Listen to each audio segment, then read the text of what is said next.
ॐ भूर्भुवः स्वः तत्सवितुर्वरेण्यं भर्गो देवस्य धीमहि धियो यो नः प्रचोदयात्।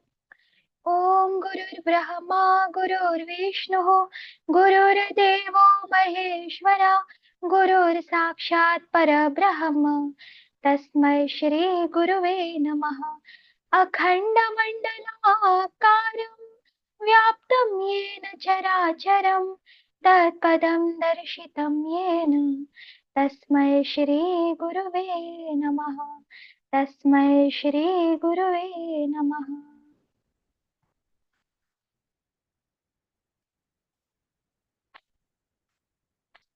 आप सभी का बहुत बहुत स्वागत है आज के सेशन में।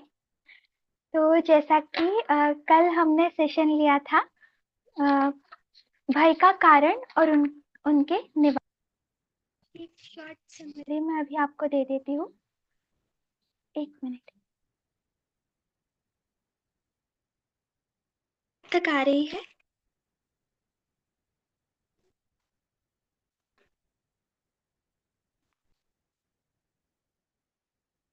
हेलो,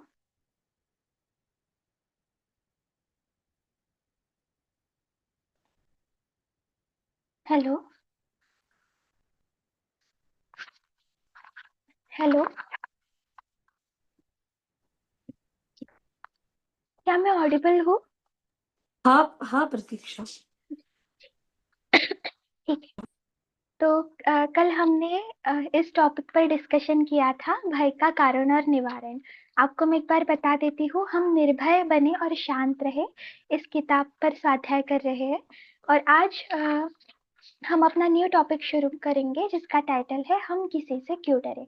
तो उसके पूर्व थोड़ी कल की मैं समरी आपको बता देती हूँ। तो कल हमने देखा था कि गुरुदेव बताते हैं कि डर का सबसे बड़ा कारण है अज्ञान। अब अज्ञान मतलब क्या? हम किसी व्यक्ति को अज्ञानी कब कहते हैं?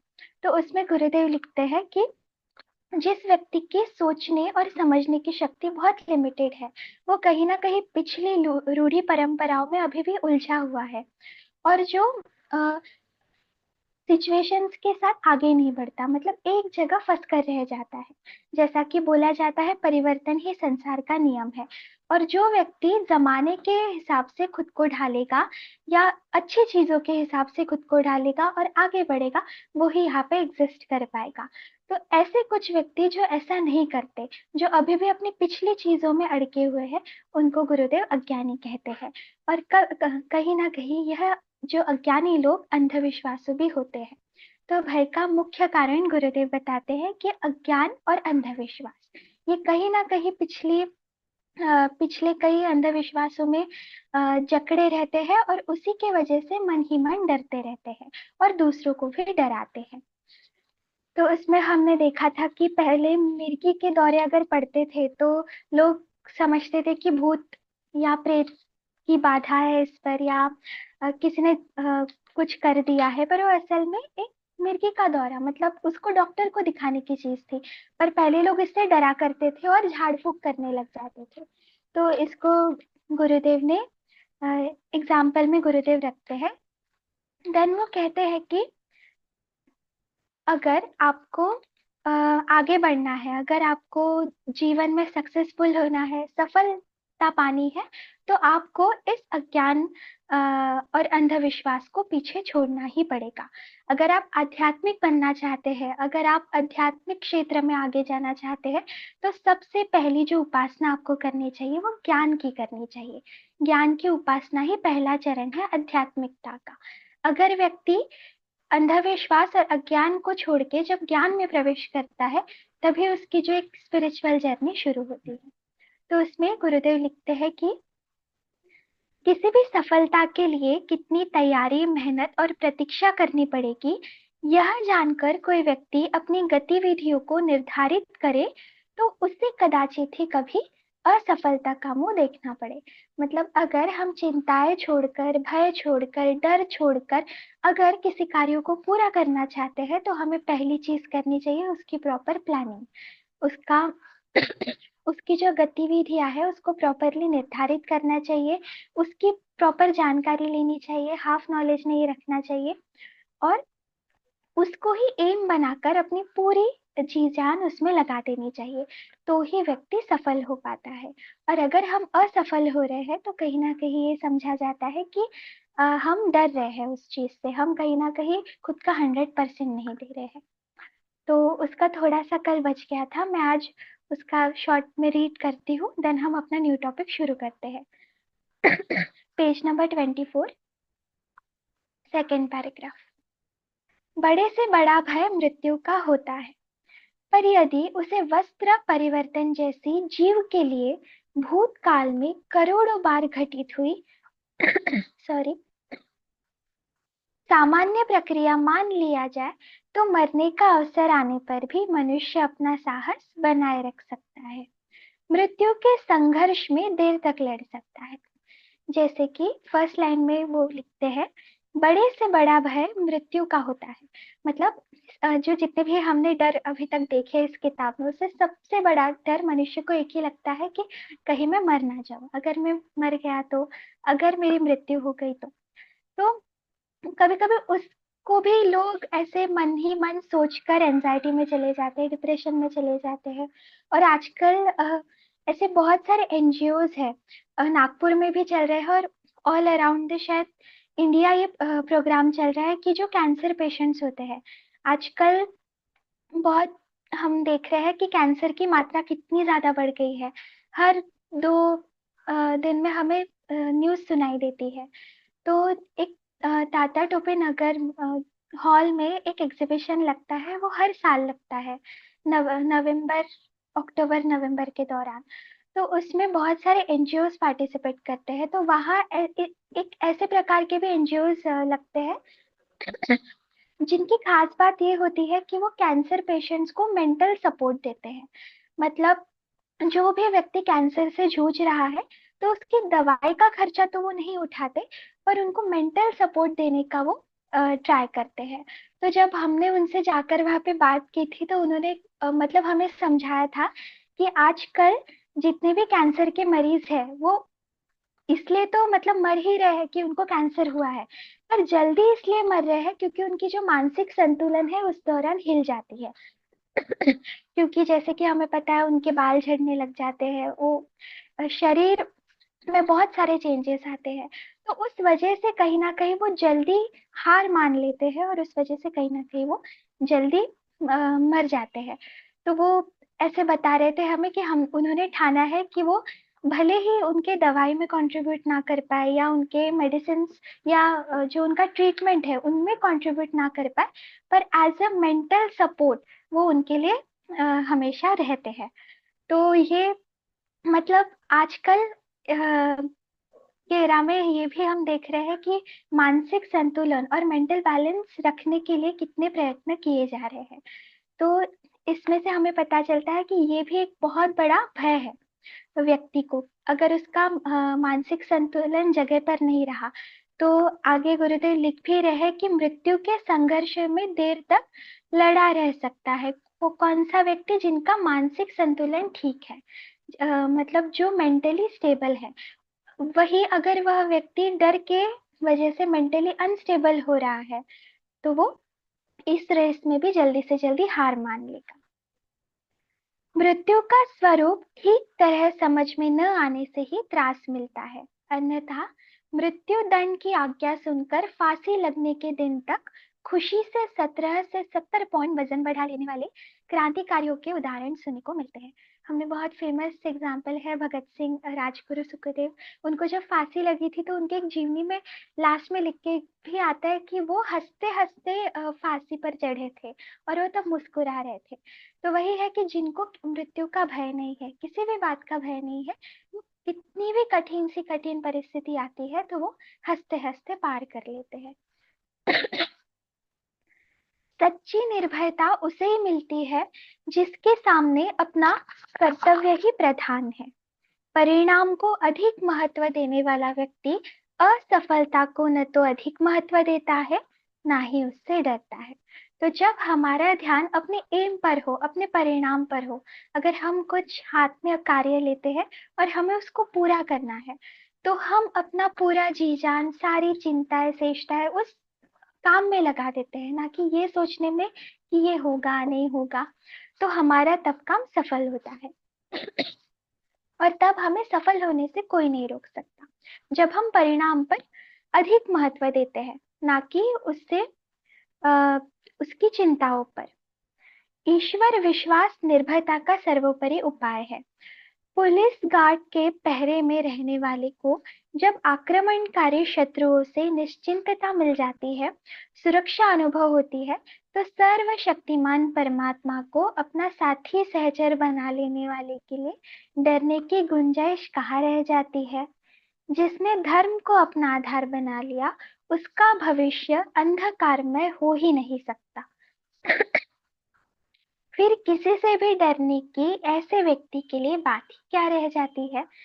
तो यहाँ एंड होता है। इस एंड के पैराग्राफ में गुरुदेव समराइज करते हैं कि ईश्वर विश्वास निर्भयता का सर्वोपरि उपाय है। तो एग्जाम्पल देते हुए लिखते हैं कि जब पुलिस कोई भी नेता मंत्री हो या कोई भी ऐसा व्यक्ति हो जो पुलिस के गार्ड में रहता है, बॉडी गार्ड्स के गार्ड में रहता है, उसको वो लोग प्रोटेक्ट करते हैं, तो तब वो सारी चिंताएं भूल जाता है। वो ये भूल जाता है कि उसके शत्रु उस पर आक्रमण करने के लिए खड़े हैं, क्योंकि उसके आजू बाजू उनके गार्ड्स होते हैं। तो वो अपनी पूरी चिंताएं उन पर छोड़ देता है और खुद निश्चिंत रहता है। तो वैसे ही जिस व्यक्ति ने ईश्वर को अपना सर्वोपरि गार्ड समझ लिया, रक्षक, जो व्यक्ति ईश्वर को खुद समझते हैं, तो उनको जीवन में असफल होने से कभी भी कोई रोक नहीं सकता। जिसने धर्म को अपना आधार बना लिया है, उसका भविष्य, गुरुदेव कहते हैं कि कभी भी अंधकार में नहीं हो सकता। वो अगर प्रयत्न करते हैं, पूरी तरीके से मेहनत करते हैं, तो उन्हें सफलता जरूर प्राप्त होगी। तो यही कल का जो हमारा विषय था, उसका एंड यहाँ पर होता है। तो आज का जो हमारा न्यू टॉपिक है, हम उसे शुरू करते हैं। हम किसी से क्यों डरे। Page number 25। सानी का एक पेज समोर।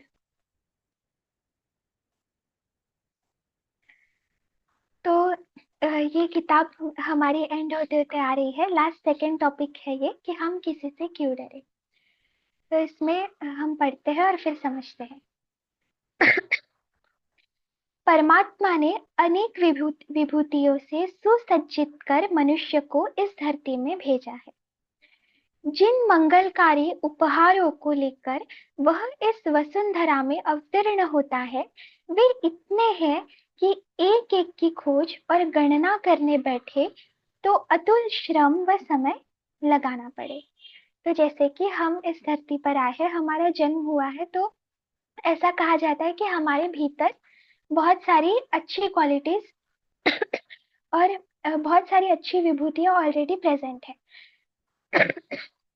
पर बात सिर्फ ये है कि हम उनको पहचानते कब है।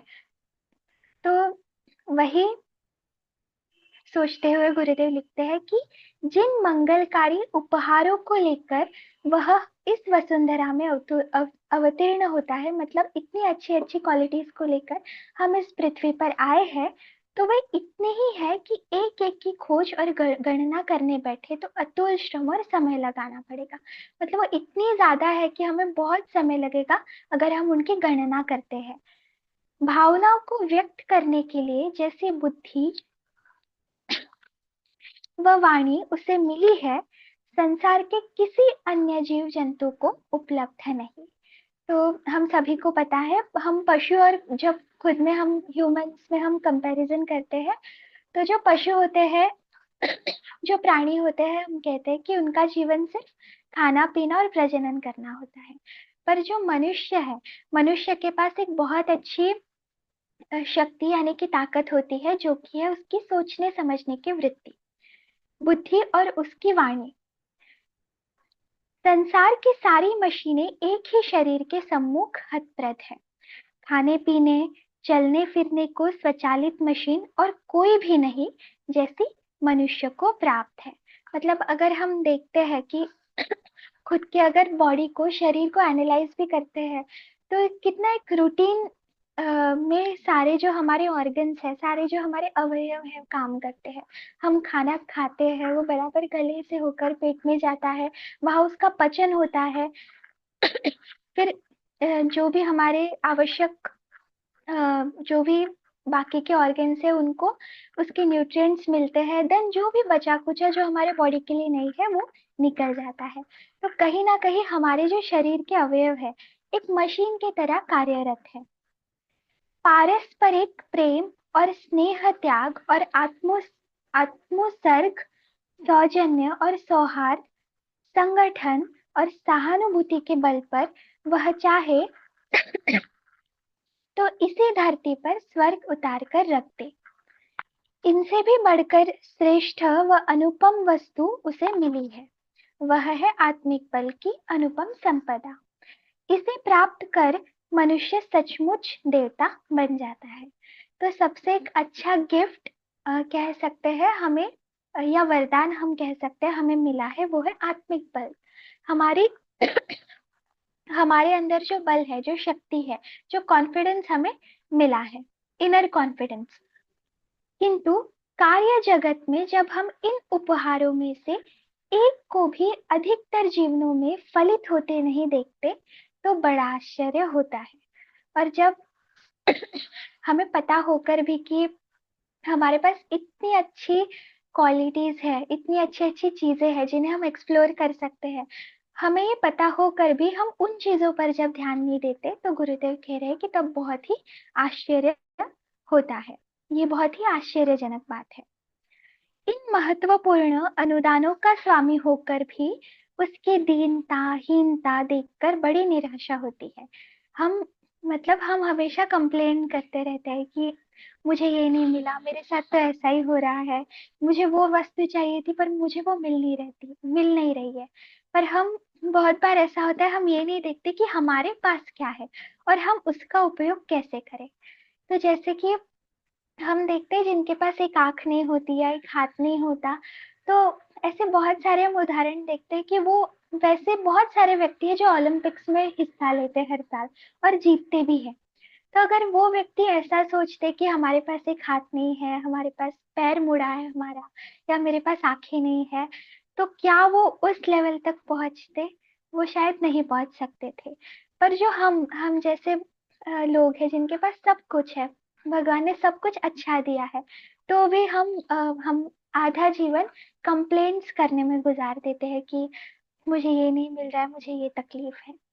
तो गुरुदेव कहते हैं कि वो लोग अपने जीवन को हमेशा निराशा जैसे ही देखते हैं, दीनता हीनता पूर्वक देखते हैं।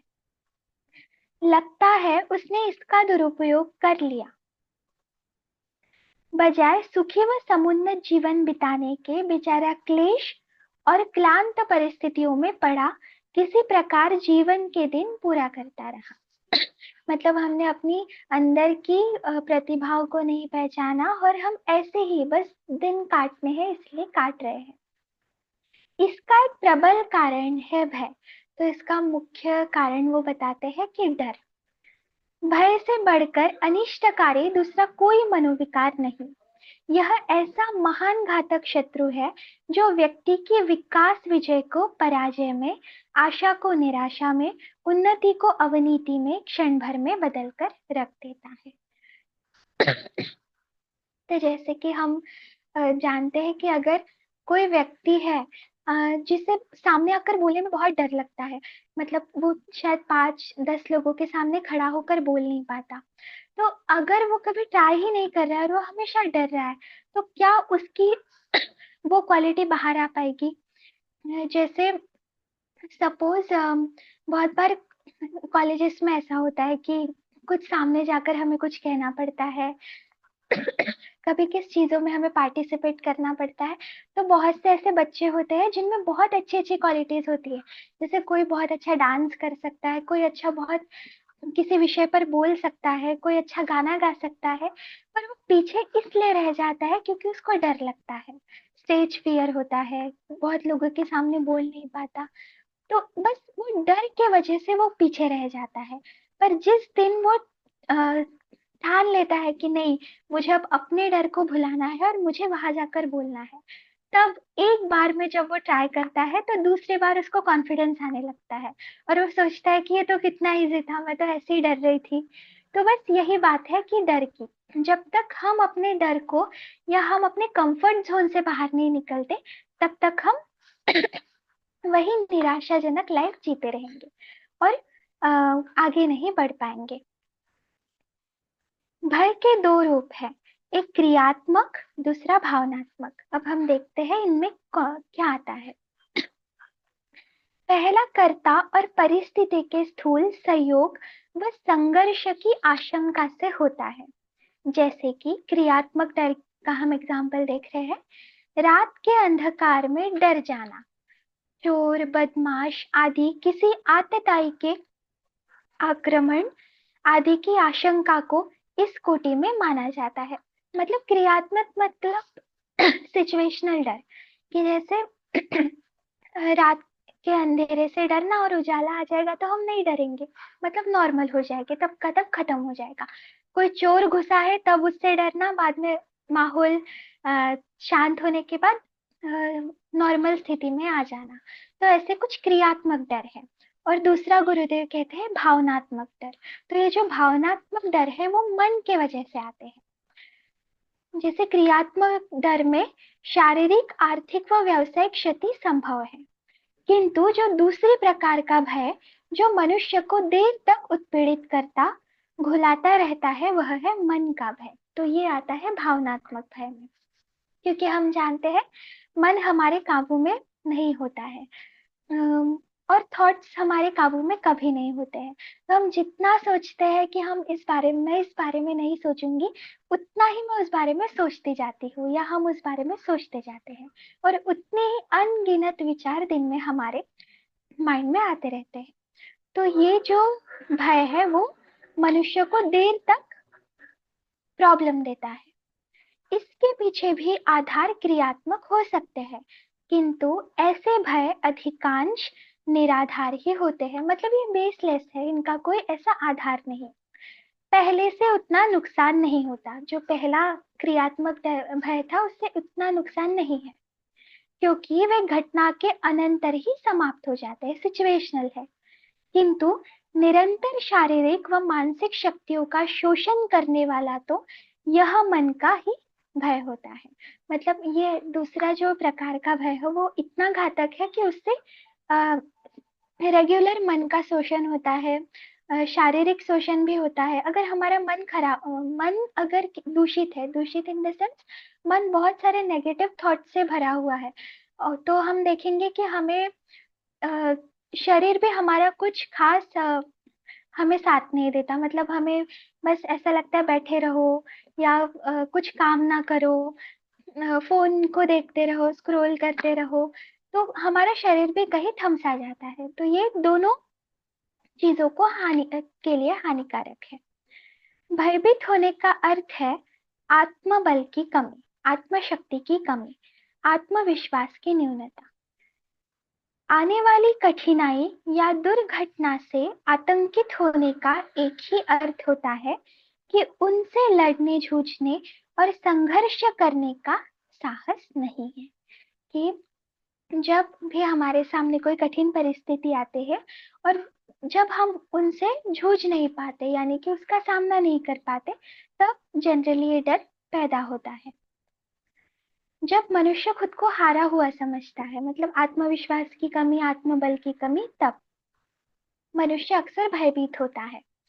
यह मनुष्य का एक बड़ा दुर्गुण है कि वह बिना जाने पहचाने केवल कागजी कंस से कपोल कल्पित मान्यताओं से भयभीत रहे।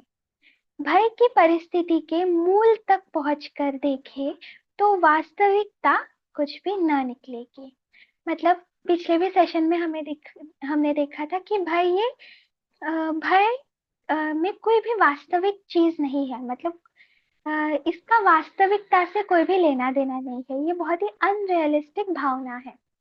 तो जैसे कि यहाँ पे लिखा है कि कपोल कल्पित मान्यता है, मतलब ऐसी मान्यता है जो बस हमारे ऊपर लाद दी गई है, या कह सकते हैं कि वो किसी हद तक सही है, पर उसका इतना आ, क्या मतलब इतना उसे ऊपर चढ़ा दिया, उसकी इतनी हाइप बना दी है कि लोग उससे डर कर ही रहते हैं।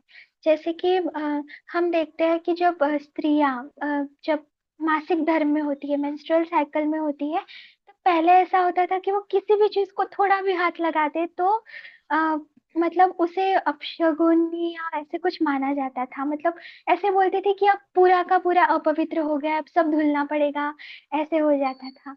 या फिर गलती से भी उसका किसी को हाथ टच हो जाए तो वो कहा जाता था कि अब हम अपवित्र हो गए हैं।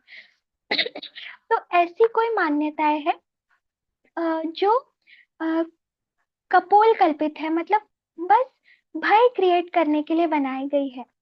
अ, शायद उसके पीछे का एक रीजन वो भी हो कि उस वक्त उसने आराम करना चाहिए, खुद पर ध्यान देना चाहिए, पर उसी भय में उन्होंने कन्वर्ट कर दिया कि ये दूर रहे, चीजों से दूर रहे। तो बस तब ये नहीं सोचा गया कि एक स्त्री पर इसका कितना मेंटल प्रेशर आ सकता है। तो ये कहीं ना कहीं अज्ञान और अंधविश्वास से कहीं ना कहीं ये टॉपिक जुड़ जाता है। तो इसीलिए ये ऐसी चीजें कहीं ना कहीं भय पैदा करती है, जिनका वास्तविकता से कोई मतलब लेना देना नहीं है। अगर वो समझो किसी चादर को छू भी लेती है तो ऐसा कहीं नहीं लिखा है कि वो चादर अब फिर धुलेगी या वो चादर अपवित्र हो गई है, ऐसा कहीं नहीं लिखा है। तो ये बहुत अनरियलिस्टिक चीजें हम भय अनरियलिस्टिक चीजें भय पैदा करती है। मानसिक दुर्बलताओं के अतिरिक्त भय का और कोई कारण नहीं। यदि कुछ हो भी तो उसे सब अपने सुदृढ़ मनोबल के द्वारा विवेक और बुद्धि के माध्यम माध्यम से सुलझाया जाना चाहिए। जैसे गुरुदेव कहते हैं कि परंपराओं की तुलना में हमें हमेशा विवेक को महत्व देना चाहिए। तो किसी भी चीज को मानने से पहले उसकी पूरी जानकारी लेना बहुत आवश्यक है। अगर हम आधा ही उसके बारे में पता करते हैं देन हम अपना एक पॉइंट ऑफ व्यू बना लेते हैं कि ऐसा ही होगा, तो कहीं ना कहीं हम भय के आगे जाकर शिकार होते हैं और हम उसी जोन में रहना फिर पसंद भी करते हैं। एक आदमी अंधेरे में पाँव धरता है। 10 मिनट, ओके। बस एक पैराग्राफ है, उसके बाद हम डिस्कशन करते हैं। एक आदमी अंधेरे में पाँव धरता है तो आगे भूत खड़ा दिखाई देता है। बेचारा डर जाता है, ओठ सूख जाते हैं, छाती धड़कने लगती है, धैर्य छुटा कि भूत सवार हुआ। फिर जैसी कल्पना करते जाते हैं भूत वैसी ही क्रियाएं करने लगता है।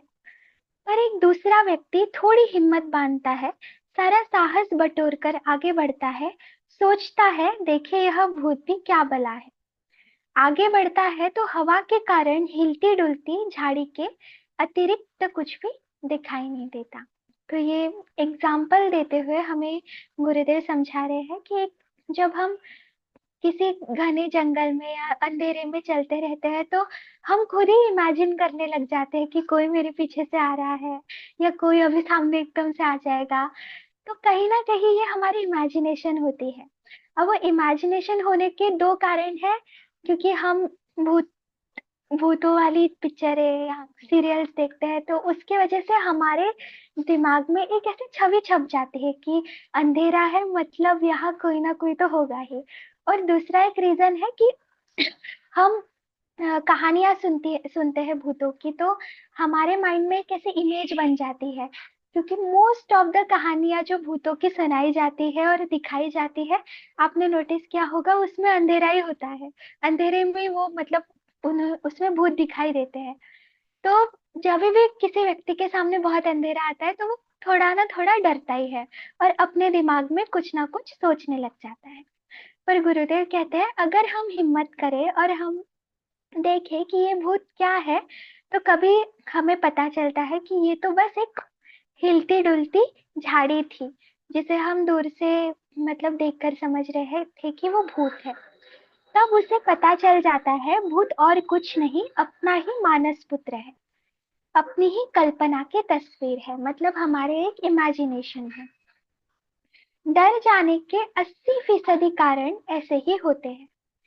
कई बार ऐसे समय आ सकते हैं जब कोई हिंसक जीव या आतताई पुरुष द्वारा ऐसी घटना उपस्थित हो। पर यदि वहां भी मनुष्य साहस और शौर्य से काम ले तो उन्हें भी पार कर सकता है। कहावत है, हिम्मत मर्दा मदद खुदा। अनेक ऐसी घटनाएं घटित हुई है जब छोटे छोटे बालकों ने खूंखार हिंसक जानवरों का मुकाबला करके उनसे अपनी आत्मरक्षा की है। भयभीत होने का तो एक ही हर अर्थ है, अपने प्रतिद्वंदी के आक्रमण के सामने सिर झुका लेना, डर जाना, जानबूझकर अपने आप को आपत्तियों के जाल में फंसा देना। तो इससे हम समझते हैं कि जब हिम्मत मर्दा मदद खुदा, मतलब जब व्यक्ति खुद खुद की मदद करता है तब उसे ईश्वर भी मदद करता है। पर जब व्यक्ति खुद को असहाय मानकर एक जगह रुक जाता है या हार मान लेता है तो फिर ईश्वर भी उनकी मदद करने से कतराता है। तो ये मतलब बहुत बार ये जिस पिछले बुक में हमने डिस्कस भी किया है, पाना है तो देना सीखो में, गुरुदेव स्पष्ट तरीके से हमें बताते हैं कि जब हम अपनी योग्यता और जब हम खुद के लिए मेहनत करते हैं तो वो भी हमें देने में, मतलब देव शक्तियां भी हमारे ऊपर अनुग्रह आसानी से करती है। पर अगर हम खुद पर ही कार्य नहीं कर रहे हैं और हम बस सिर्फ मांग रहे हैं तो वो हमें तो हम जो चाहते हैं वो हमें नहीं मिलता। तो यहाँ हम समझते हैं कि एकमात्र जो कारण है भय का वो है आत्मविश्वास की कमी और आत्मबल की कमी और परिस्थितियों के सामने झुक जाना। तो ये तीन हमने टर्म्स देखी आज के सेशन में, जो कि मुख्य कारण है भय होने का। तो यहाँ पे आज हम समाप्त करते हैं। ये टॉपिक थोड़ा बचा है, उसको कल कवर करेंगे। अभी शायद 2 मिनट बचे होंगे। हम आप में से मैं पूछना चाहती हूँ या जानना चाहती हूँ, कभी आपने ऐसा एक्सपीरियंस किया है या आपको आज के स्वाध्याय में क्या समझ आया? आपका क्या ओपिनियन है? आज हमारे साथ मनोरमा आंटी भी जुड़े हैं। हाँ, वो भी जुड़े हैं। आंटी आप भी बता सकते हैं। सब जितने भी लोग जुड़े हैं अपना अपना एक्सपीरियंस भी शेयर कर सकते हैं, या फिर आपको और इसमें क्या ऐड करना है वो भी कर सकते हैं।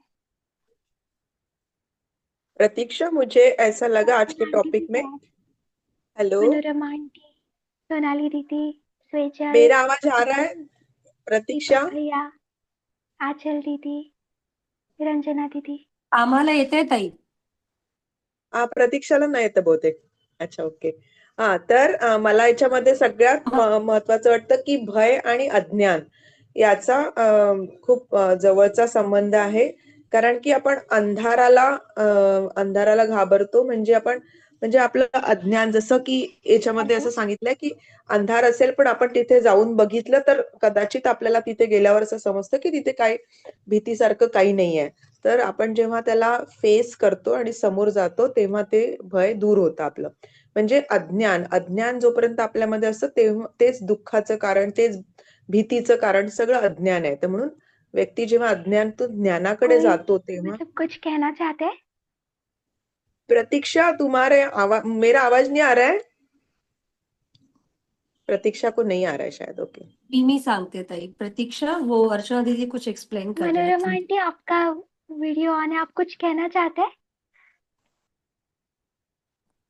ठीक है, प्रतीक्षा. ठीक है। नहीं, उसको आवाज ही नहीं जा रहा, किसी का भी नहीं जा रहा है शायद। उसका हा अपने को ताई. आ रहा है। हाँ, आपल्याला कोई तिचा बात येतोय पण नहीं। आपल्याला तो जात नाहीये।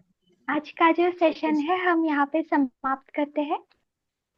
आई होप आपको समझ आया हो, और बस कुछ ही पेज बचे हैं इस किताब को खत्म होने में। देन हम इसका समरी सेशन रखेंगे। तो अभी हम शांति अच्छा, पाठ कर लेते हैं। सभी लोग भाव करेंगे। ओम द्यौः शान्तिरन्तरिक्षं शान्तिः, पृथ्वी शान्तिरापः शान्तिरोषधयः शान्तिः, वनस्पतयः शान्तिर्विश्वे देवाः शान्तिर्ब्रह्म शान्तिः, सर्वगं शान्तिः शान्तिरेव शान्तिः, सा मा शान्तिरेधि। ओम शान्तिः शान्तिः शान्तिः, सर्वारिष्टसु शान्तिर्भवतु। आप सभी का बहुत बहुत धन्यवाद। आपने स्वाध्याय सेशन को ज्वाइन किया। इसी तरह आप रोज ऐसे ही स्वाध्याय सेशंस को ज्वाइन कीजिए। अभी हाँ, आप लीव कर सकते हैं।